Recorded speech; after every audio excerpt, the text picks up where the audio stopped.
तो सभी को नमस्कार सुबह की। और आप लोग कैसे हैं? उम्मीद करता हूँ इस ठंड में, कड़ाके की ठंड में अपने आपका ख्याल रख रहे होंगे, अपने स्वास्थ्य का, अपने परिवार के साथ होंगे। तो मैं चला हूँ आज रुद्रपुर से श्री नानकमत्ता साहिब। तो सुबह का करीब बजा है 9। तो मैं घर से निकला हूँ और हाईवे पर चल रहा हूँ इस वक्त में। यह है किच्छा रुद्रपुर वाला हाईवे। आप देख सकते होंगे गाड़ियाँ सर पर दौड़ रही हैं। बीच में डिवाइडर है, दूसरी तरफ आने वाली गाड़ियाँ आ रही हैं। तो अब मैं श्री नानकमत्ता धाम की तरफ, नानकमत्ता तीर्थ की तरफ आज मेरी यात्रा होगी। छोटी सी मेरी एक यात्रा होगी आज ये। तो इसमें आपको रास्ते में पड़ने वाले कस्बों, गांव और उसके बाद नानकमत्ता तीर्थ के दर्शन में कराऊंगा। तो मैं पहुंचा इस वक्त लालपुर के करीब। लालपुर एक कस्बा है उधम सिंह नगर का। तो ये है उधम सिंह नगर का लालपुर कस्बा और मार्केट भी है, फैलता जा रहा है लालपुर भी। और आज भी कड़ाके की सर्दी का सितम बरकरार है, लेकिन फिर भी हम इस कड़ाके की सर्दी में निकल पड़े हैं अपने गंतव्य पर। खटीमा और टनकपुर का मेरा टूर है आज का। तो रास्ते में पड़ेगा नानकमत्ता। तो मेरा ये आज का प्लान, आज की मेरी यात्रा नानकमत्ता तीर्थ तक। तो ये आया जी चुकटी देवरिया। चुकटी देवरिया जो है किच्छा रोड में पड़ता है और एक बहुत बड़ा गांव है, बहुत बड़ी ग्राम सभा है ये। और स्वतंत्रता सेनानियों का ये गांव है। देश की आज़ादी के जो स्वाधीनता सेनानी थे, जिन्होंने देश को आज़ादी दिलाई, उन लोगों का एक गांव है। इसके बारे में मैंने एक वीडियो बनाई है, आप देख सकते हैं उसे। और साथ साथ आपको ये बता दूं कि ये गांव मेरे बचपन से जुड़ा है, मेरा संबंध है यहाँ से, मेरी ननिहाल है इस गांव में। मेरे जीवन का एक बड़ा हिस्सा इस गांव में बीता है। खेल कूद और पढ़ाई लिखाई मैंने इस गांव से की है। बचपन का ये मेरा गांव है और मेरी भावनाएं इस गांव से जुड़ी हैं। तो चलिए अब आगे को चलते हैं। अब आने वाला है किच्छा। मैं पहुंच गया हूं किच्छा। देखिए कोहरे ने पूरा शहर को अपने आगोश में ले रखा है, कुछ भी दूर तक दिखाई नहीं दे रहा है और गाड़ी चलाना बड़ा मुश्किल हो रहा है अभी। लेकिन फिर भी मैं धीरे धीरे 30, 35, 40 की स्पीड में निकला हूं। अभी पहुंच गया हूं मैं किच्छा बाईपास पे। किच्छा का ये बरेली बाईपास कहते हैं इसको। तो यहाँ पर एक रोड चली जाती है बरेली को, एक रोड चली जाएगी दरों को, सामने जो चली जाएगी दरों को चली जाएगी, और एक रोड कट जाएगी आगे से सितारगंज खटीमा को। ये रोड रुद्रपुर की तरफ से आएगी। तो अब मैं चल दिया हूँ किच्छा से राष्ट्रीय राजमार्ग 74 पर। नेशनल हाईवे 74 है ये। इसको खटीमा पानीपत नेशनल हाईवे भी कहते हैं।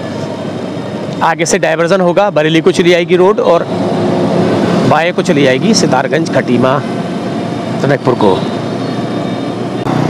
बड़ा व्यस्त हाईवे है ये। इस मार्ग पर बड़े ट्रांसपोर्ट और कमर्शियल वाहन की आवाजाही रहती है। और राष्ट्रीय राजमार्ग होने के नाते बरेली से हल्द्वानी, किच्छा, टनकपुर, हरिद्वार को जाने वाली बसों का आना जाना इस रोड से रहता है।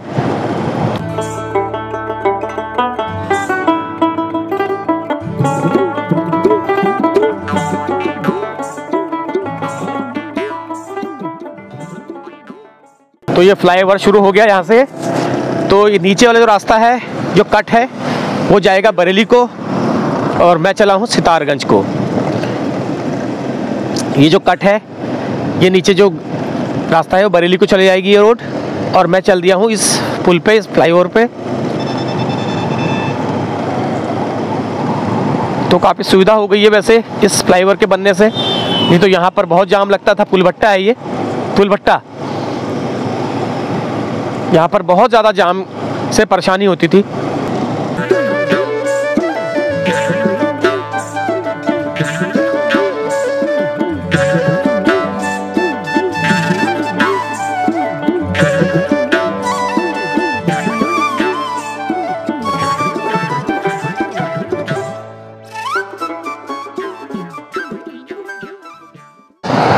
ये आया जी उत्तम नगर। उत्तम नगर इस मार्ग का एक बड़ा गांव है। यहाँ पर एक बहुत पुराना गुरुद्वारा स्थित है, गुरुद्वारा श्री बुड्ढा साहिब।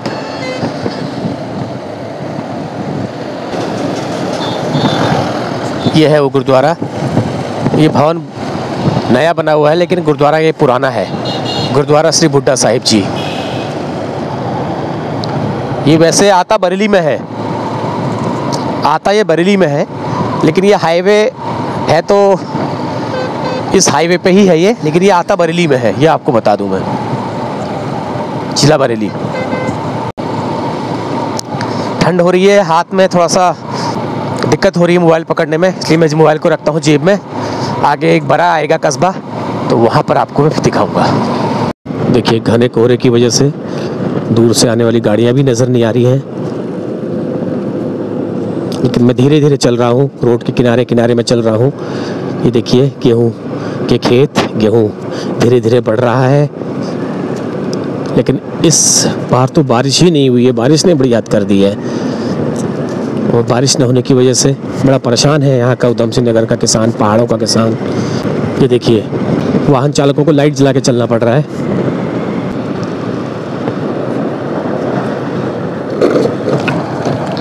तो एक विशेषता है इस कस्बे की, हिंदू मुस्लिम सिख समुदाय के लोग यहाँ पर एक साथ बड़े प्रेम से रहते हैं और ज़्यादातर लोग किसान हैं। इस बड़ा कस्बे के खेती पर निर्भर है। देखिए अभी सुबह का समय है तो भीड़ थोड़ा कम है, तो जो भी इस रास्ते से गुजरता है, कभी जाता होगा खटीमा टनकपुर, तो बड़ा कस्बे से अच्छी तरह वाकिफ होगा ये।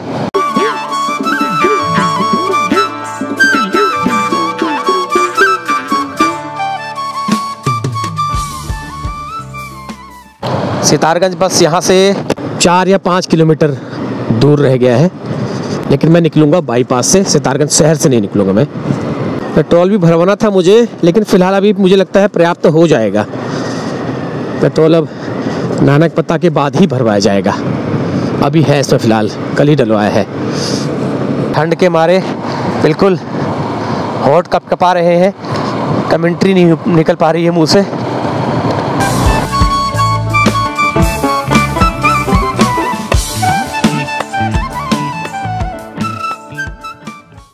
लो जी, मैं बाईपास प्रवेश कर गया हूँ सितारगंज कस्बे के अंदर।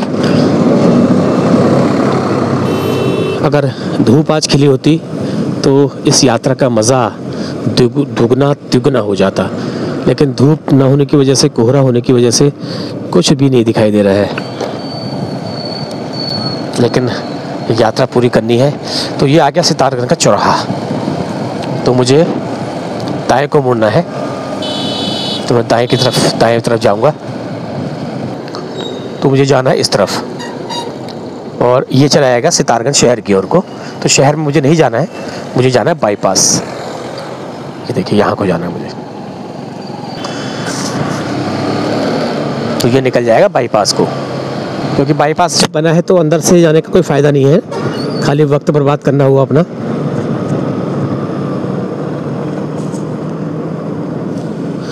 वक्त बर्बाद नहीं करना है हमें, वक्त की वैल्यू को समझना है और जितना ज़रूरत है उतने विजिबल आपको दिखाने हैं। सितारगंज की कभी बारी आएगी तो सितारगंज भी दिखाया जाएगा। तो ये आया बिजती चौराहा। बिजती चौराहे से एक रोड अंदर सितारगंज को ही चली जाएगी, राणा प्रताप चौक को, और एक रोड चली जाएगी बिजती को। इधर को दाएं हाथ को आप बिजती को जा सकते हैं और मुझे जाना है सीधे आगे को।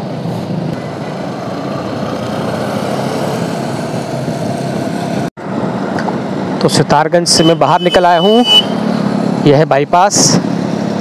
अब मैं चला हूँ सीधे रास्ते पर। यहाँ से अब आएगा ससीखेड़ा, उसके बाद आएगा नानक पत्ता।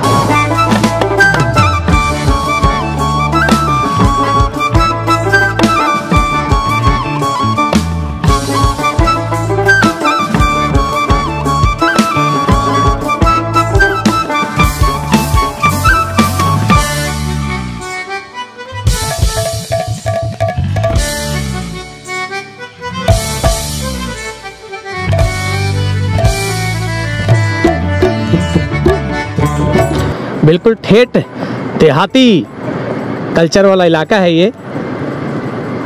आपको यहाँ पर देहाती रंग ढंग नजर आएंगे।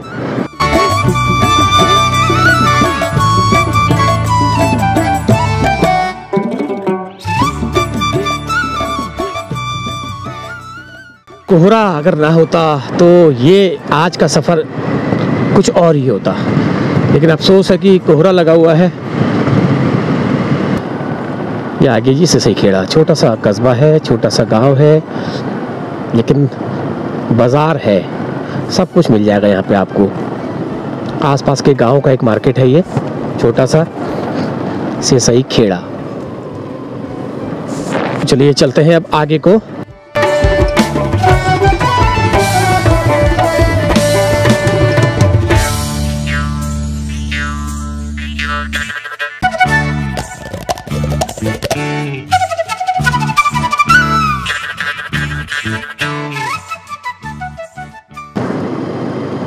ये भी एक छोटा सा बाजार है, कस्बा है, गांव है, जो भी कहिए, मझोला है ये। और पहाड़ी, सिख और थारू समुदाय के लोग यहाँ पर निवास करते हैं। और ये भी इलाका जो है खेती बाहुल्य है, ग्रामीण इलाका है और ठेठ देहाती कल्चर का इलाका है। ये भी आप देख सकते हैं यहाँ के लोगों का पहनावा, रहन सहन बिल्कुल ठेठ देहाती नज़र आएगा आपको। तो ये आ गया जी नानकमत्ता का बाईपास, जिसमें डाइवर्जन है। ये सीधे चली जाएगी नानकमत्ता को चली जाएगी और ये जाएगा नानकमत्ता बाईपास। जिस किसी ने नानकमत्ता नहीं जाना है शहर से होके, तो ये बाईपास का इस्तेमाल करके आगे चला जा सकता है। ये जाएगा नानकमत्ता शहर के अंदर। तो चलिए चलते हैं, नानकमत्ता आ गया है।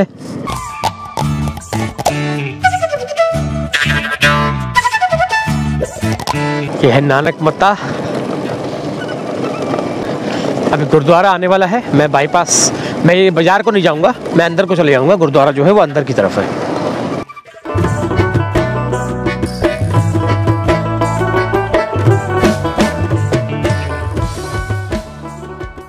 तो यहाँ से मैंने अंदर मुड़ जाना है। ये रोड सीधा शहर होते हुए बाहर को निकल जाएगी। ये जाएगा नानकमत्ता तीर्थ को। जय हो। अगर कोहरा नहीं होता तो सामने आपको गुरुद्वारे का जो भवन है वो दिख जाता। ये देखिए अंदर जो है गुरुद्वारा परिसर बहुत ही शानदार और आलीशान है। दोनों तरफ छायादार वृक्ष लगे हुए हैं, बीच में सड़क है। तो सिखों की आस्था का एक बड़ा केंद्र है, बड़ा तीर्थ है ये।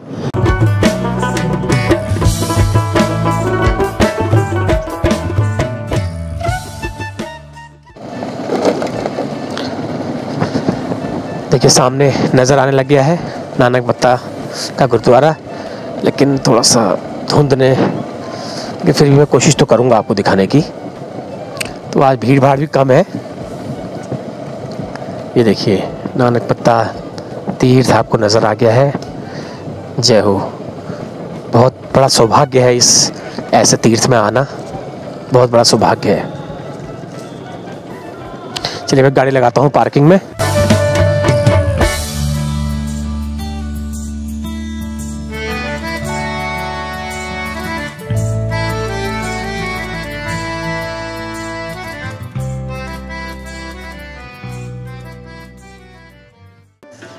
तो ये नानकमत्ता का जो है मार्केट है, तो गुरुद्वारा परिसर का मार्केट है ये।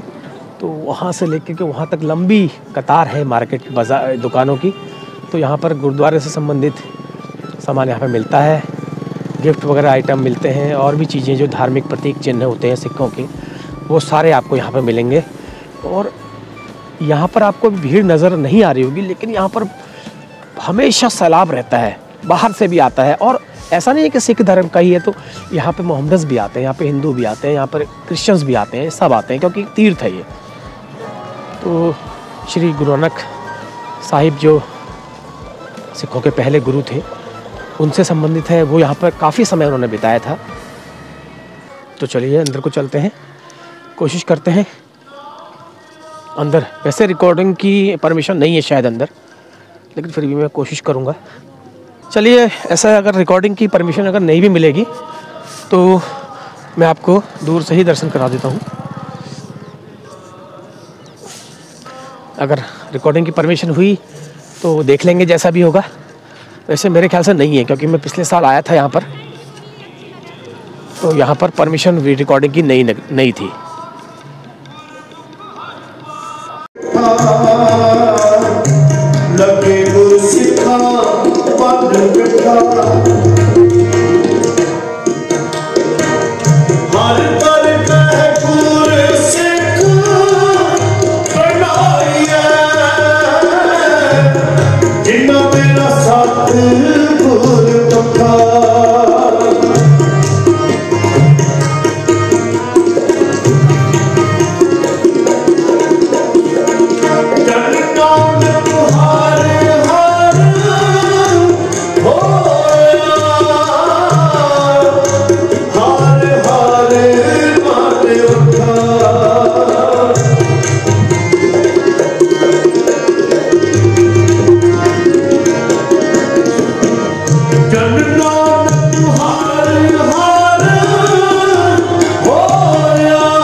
यह है पीपल साहिब।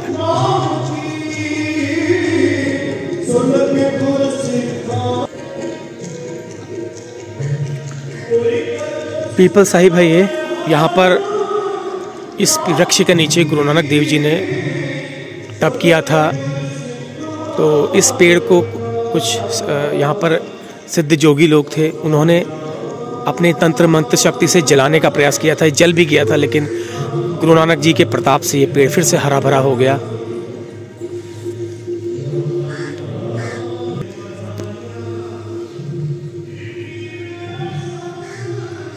ये पवित्र सरोवर है।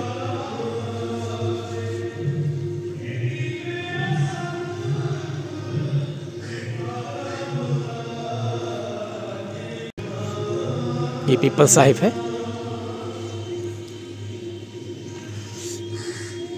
बहुत पुराना पीपल का पेड़ है ये। तो लोगों की आस्था का बड़ा केंद्र है। तो यहाँ पर गुरुमुखी में कुछ लिखा हुआ है, अगर मैं पढ़ने की कोशिश करूँ तो नहीं, पढ़ने में तो नहीं आएगा, लेकिन इतिहास जो है पीपल साहिब का ये सामने लिखा है, आप पढ़ सकते हैं इसे।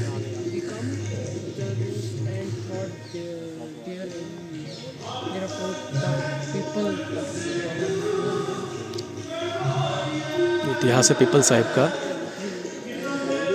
इसमें लिखा हुआ है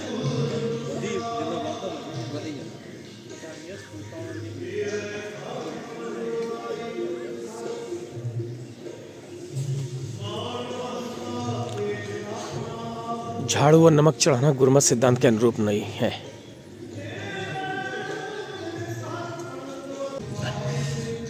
बहुत ही पवित्र स्थल है ये नानकपत्ता तीर्थ। सिखों के पहले गुरु श्री गुरु नानक देव जी ने इस गुरुद्वारे की स्थापना की थी यहाँ पर 1500 के आसपास, वो जब यहाँ पे आए थे। अब आपको दिखाते हैं पवित्र सरोवर। ये पवित्र सरोवर है यहाँ का। यहाँ पे स्नान करते हैं श्रद्धालु।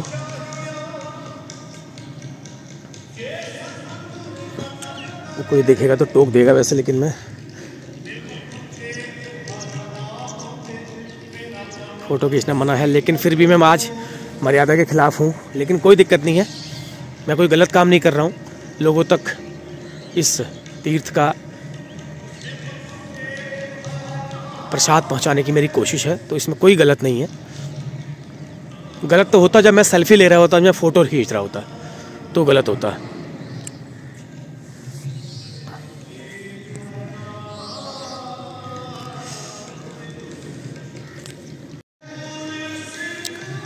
तो चलिए अब चलते हैं यहाँ से। काफ़ी समय बिता दिया मैंने यहाँ पर, अब लंगर का प्रसाद चखते हैं। पहले लंगर खाना ज़रूरी होता है यहाँ पे आने के बाद। यह है लंगर गृह, गुरु का लंगर। तो देख लेते हैं यहाँ पर। हाँ, लंगर पंगत बैठी हुई है लंगर खाने के लिए। जोड़ा ये सर पे कपड़ा डाल लेते हैं। तो यह है गुरु का लंगर। तो यहाँ पर थोड़ा सा लंगर छक लेते हैं। ज़रूरी होता है गुरु के द्वार पे आकर के गुरु का लंगर, गुरु का प्रसाद खा कर जाना। तो मैंने अपनी प्लेट उठा ली है और खुद ही सेवा करनी होती है, अपनी सेवा अपने हाथ से।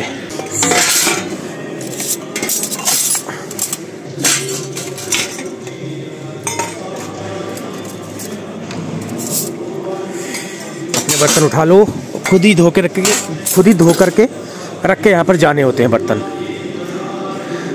देखिए सदाव्रत चलता है लंगर, 24 घंटे लंगर चलता है। अभी तो भीड़ कम है। तो उसके बाद प्रसाद चखने के बाद ये देखिए सेवा की जाती है। लोग बैठे हैं पंगत में। ये सब श्रद्धा आस्था की बातें हैं। अमीर से अमीर, गरीब से गरीब आकर के, छोटे से बड़ा, कोई जात पात नहीं, कोई ऊंच नीच नहीं है। आराम से सब लोग पंगत में बैठ करके लंगर छक रहे हैं।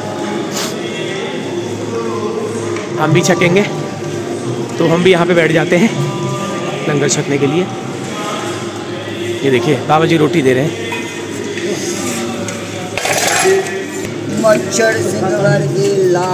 धन्यवाद।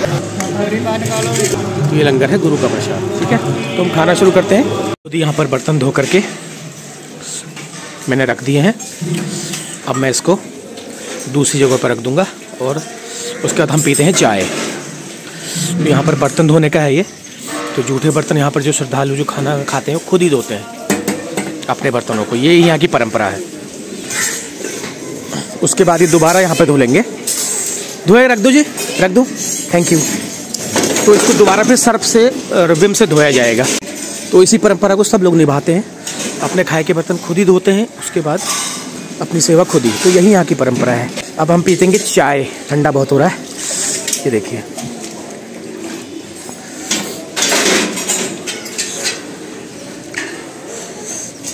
तो आज भीड़ थोड़ा कम है, वैसे यहाँ पे पूरा लंगर हॉल जो भरा रहता है ये। अब चाय पीते हैं, चलिए। चाय की सर्विस, थैंक यू।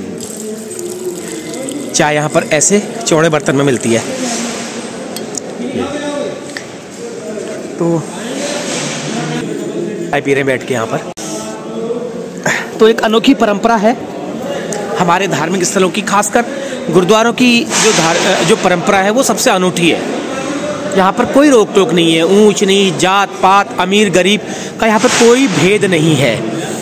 देखिए सभी लोग इसी तरह का, जैसे मैं पी रहा हूँ, सब लोग इसी तरह से यहाँ पे खाना खाते हैं, चाय पीते हैं और अपने बर्तनों को खुद ही धो के जाते हैं और अपना जूठा भी खुद उठा के जाते हैं लोग। हमने लंगर छक लिया है, चाय भी पी ली है। अब हम चलते हैं अपनी आगे की यात्रा पर। तो बढ़िया रहा, आज की यात्रा बढ़िया रही। दर्शन भी हो गए, माथा भी टेक लिया, वीडियोग्राफी भी हो गई, लंगर भी छक लिया।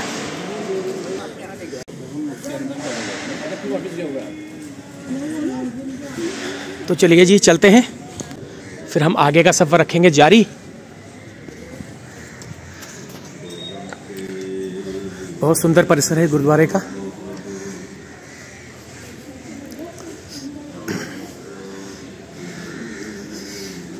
तो अभी की यात्रा यहीं पे समाप्त, अब आगे की यात्रा शुरू होगी। तो शूज़ वगैरह ले लिए हैं, बैग रखा था अमानत गृह में वो भी ले लिया है। अब मैं यहाँ से आगे की यात्रा शुरू करूँगा और इसके बाद मैं जाऊँगा नानक सागर डैम में। तो आपको नानक सागर डैम दिखाया जाएगा इसके बाद। तो बहुत अच्छा रहा, बढ़िया यात्रा रही। लंगर छक लिया, चाय भी पी ली, गुरु का प्रसाद भी ग्रहण कर लिया।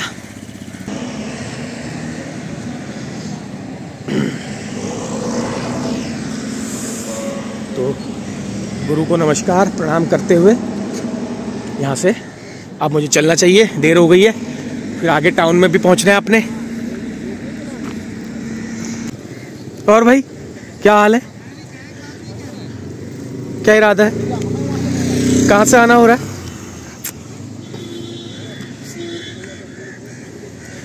तो चलिए चलते हैं आगे को, गाड़ी मेरी यहीं पे खड़ी है। यहाँ का बाजार है, देखिए आपको सब कुछ मिलेगा यहाँ पर, सारी चीज़ें मिलेंगी जो सिख धर्म के प्रतीक चिन्हों से संबंधित है, वो आपको सब कुछ यहाँ पे नज़र आएगा। गिफ्ट आइटम वगैरह, उसके बाद जितने भी सारे ये धार्मिक प्रतीक हैं वो आपको हम नज़र आएंगे। रुमाल, कड़ा, कंघा, खिलौने, तलवारें, कड़े, हर चीज़ लोग यहाँ पे आते हैं, खरीदारी करते हैं अपने मतलब का सामान। ये देखिए तलवारें वगैरह सब, गुरु की फ़ोटोज़, सब कुछ यहाँ पे मिलेगा। कड़े वगैरह जो भी सिख धर्म की मान्यताओं के प्रतीक चिन्ह हैं वो आपको यहाँ नज़र आएंगे।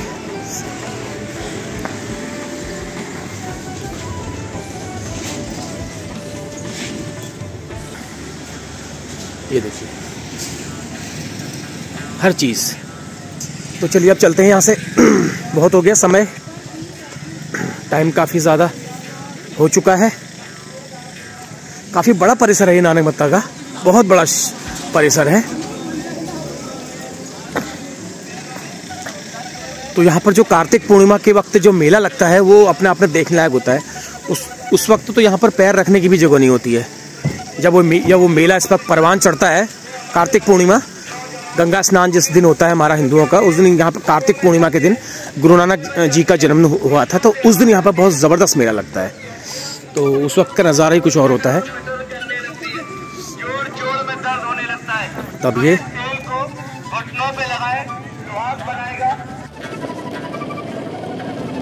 तो अब चलते हैं नानक सागर को। उससे पहले मैं आपको यहाँ का रोडवेज बस अड्डा ज़रूर दिखाऊंगा। कभी आते जाते आपने ज़रूर देखा होगा यहाँ का रोडवेज, गाड़ियाँ रुकती हैं, पर रोडवेज की बसें रुकती हैं। ये है जी, बहुत बड़ा बस अड्डा है, लेकिन बड़ा अफसोस है कि जहाँ पर ज़रूरत है वहाँ पर इतने बड़े रोडवेज नहीं होते। लेकिन यहाँ पर कोई ख़ास ज़रूरत नहीं है तो यहाँ पर इतना बड़ा रोडवेज का बस अड्डा है। देखिए ज़्यादा नहीं, 2-4 बसें तो रुकी है यहाँ पर, लेकिन वो परमानेंट नहीं है, वो आती जाती वाली है। बाकी यहाँ पे कैंटीन भी है, चाय पानी की कैंटीन है यहाँ पर। ये बसें तो खैर नॉर्मल जो आती जाती हैं वही यहाँ पर रुक रही हैं। ये देखिए चाय पानी का यहाँ पर होटल है। तो अब हम जाते हैं सीधे नानक सागर को। तो नानक सागर की वीडियो, अगर आज की वीडियो अगर ठीक ठाक लंबाई की ज़्यादा नहीं रही तो मैं नानक सागर की इसी में डाल दूँगा। तो जी निकल आया मैं नानक मत्ता शहर से बाहर। तो ये खटीमा वाला बाईपास है। आपकी यात्रा मंगलमय हो। तो काफ़ी अच्छा रहा ये नानक मत्ता तीर्थ का मेरा आज का सफ़र, बहुत बढ़िया रहा, उम्मीद से ज़्यादा हो गया।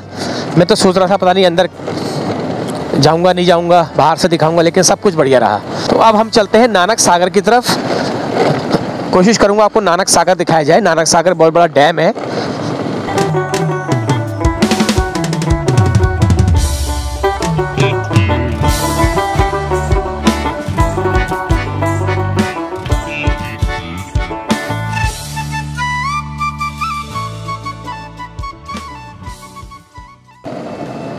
दिख तो कुछ रहा ही नहीं है, क्या दिखाएंगे नानक सागर में, कुछ दिख ही नहीं रहा है। नानक सागर तो बिल्कुल दिख नहीं रहा है। तो मैं डैम के ऊपर आ गया हूँ, डैम के ऊपर की सड़क पे आ गया हूँ। तो आगे तक जाती है, वैसे ये कुआं साहिब तक जाती है रोड, लेकिन फ़िलहाल मैं आज कुआं साहिब नहीं जाऊँगा। लेकिन डैम बिल्कुल नहीं दिख रहा, सारा धुंध में समाया हुआ है पूरा डैम। ये देखो वाटर स्पोर्ट्स की यहाँ पर स्पॉट है यहाँ पर, लेकिन ये भी सब ठप है आज।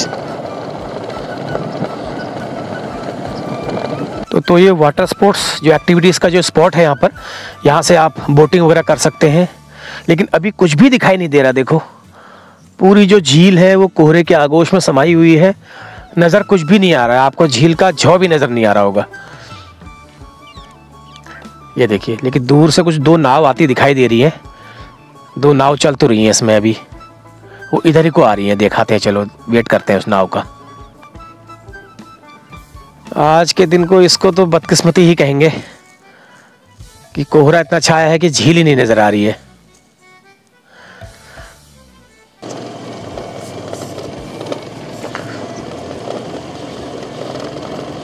चलिए वापस चलता हूँ। बड़ा निराशा रही आज तो, यहाँ पे आने पे कुछ भी नहीं दिखाई दे रहा है। चलिए बैराज की तरफ चलते हैं। तो मैं आ गया हूँ अब हाईवे पर, क्योंकि वहाँ दिखाने के लिए कुछ है ही नहीं, क्योंकि पूरा कोहरे की वजह से कुछ दिख ही नहीं रहा है। झील का कोई हिस्सा नहीं दिखाई दे रहा है। तो अब मैं चलता हूँ बैराज की तरफ।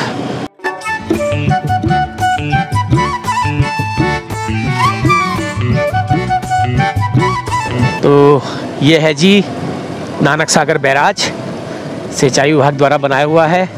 इस डैम का पानी रोक करके छोड़ा जाता है उत्तराखंड और उत्तर प्रदेश के किसानों की सिंचाई के लिए।